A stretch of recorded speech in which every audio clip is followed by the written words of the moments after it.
Hello everyone, good morning, good afternoon, good evening, depending on the time you're seeing this video. My name is Nenye, and today I want to talk about something very common, important and serious, but yet a lot of people see it as something casual and common, which is physical abuse. Yes, it sounds cheap, right? But it's not common. It's something that needs to be treated immediately. Physical abuse is a form of intentional act that is meant on an individual, intentional physical act that is meant to cause harm or fear on an individual. The key word there is intentional, because a lot of people tend to justify it, or this I'm going to list some of acts that is physical abuse. You see a lot of people tend to justify it, saying that maybe it's a form of discipline or an accident, but it's not. It's a physical abuse because it was intentional and it was meant to cause harm on the person.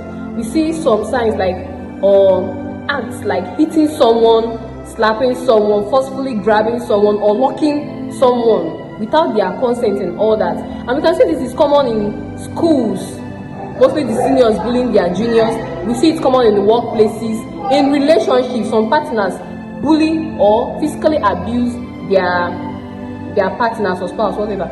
We see it in families also. And then there are signs that you can see to know that someone is going through physical abuse, not just physical signs. When you hear signs, a lot of people tend to feel like it's just physical signs like bruises or scars on the person's body. But no, it goes way longer than that. You tend to look at, there are some emotional signs you see or behavioral signs you see, and you know that someone is going through physical abuse. This includes like, you see them, they tend to give excuses for injuries. Anytime you see them, yes, they are injured, but they tend to start giving unnecessary excuses for those injuries. Or you see them, they tend to be avoiding certain people. They tend to avoid certain people. Whenever they see them, they'll just start hiding. Or most times, they don't like do things on their own. Whenever you ask them to do something, there's always someone they want to go back for their opinion, or to seek for their permission. That person is going through physical abuse. Also, most times you see them that there is a decline in their social life. Maybe the person must have told them, I don't want to see you with so person, or they are scared that people might find out what they are actually going through. So you see, there's a decline in their social life. They tend to dissocialize themselves from other people. They tend to experience like or exhibit fearful acts or anxiety. Also, there's a reduced or a reduction in their performance, maybe in school or in workplaces. These are some things that you have to look out for, not only bruises or scars on the person's body. These are some important things that you can see, and you can know that one is going through a form of physical abuse in any way. And then there are something that actually causes or prompts this physical abuse. Yes, I'm not saying it's right in any way, I'm not trying to justify it, but then there are some things that bring about physical abuse. We have something like talk of power balance. Yes, there's power imbalance. Yes, because we see a lot of people, they have that mindset that yes, they are in power, they are dominating and all that. So like their word stands. Maybe you can see them.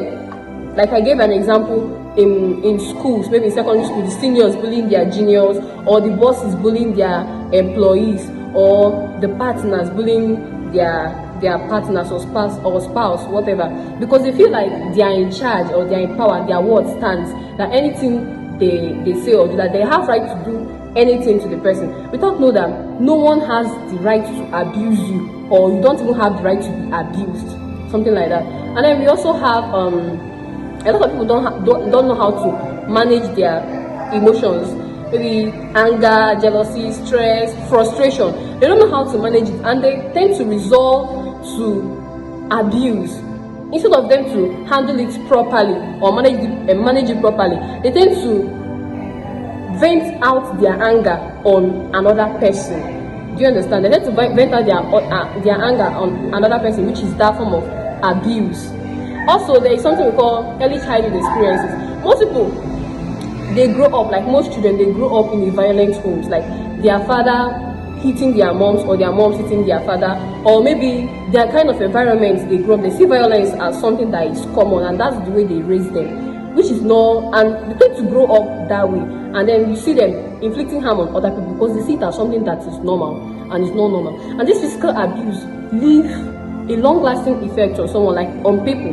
Like I said, emotionally, it harms an individual, and this harm, like, it lasts for a very long time. So it's not something that we should avoid, because most people that have passed through abuse in any way, you tend to see them, they experience anxiety, they experience low self-esteem, they tend to depend on people, or they even have trouble trusting people, and they cannot make decisions on their own. They always have someone to fall back to ask for their opinion, because they are scared that if they do this way, the person might not like it. So there are ways you can help people that are going through this physical abuse.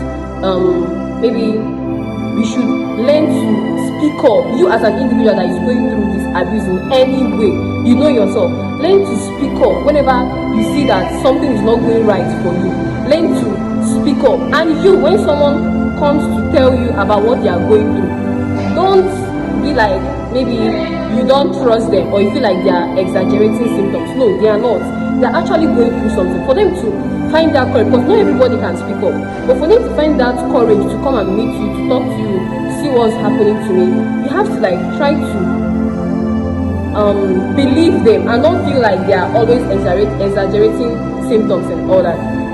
Also, we should encourage safe spaces in both the schools and home, because your children might be going through this abuse in school, but because of, like, the kind of, maybe they are scared of you as a parent to talk to you, they don't know how to come and meet you and talk to you about it. So we should encourage safe spaces in schools and home, and then learn to ask your children what is actually going on, because you tend to see a lot of people in schools, after they must have been abused, they don't know who to talk to about it. We even watch it in movies.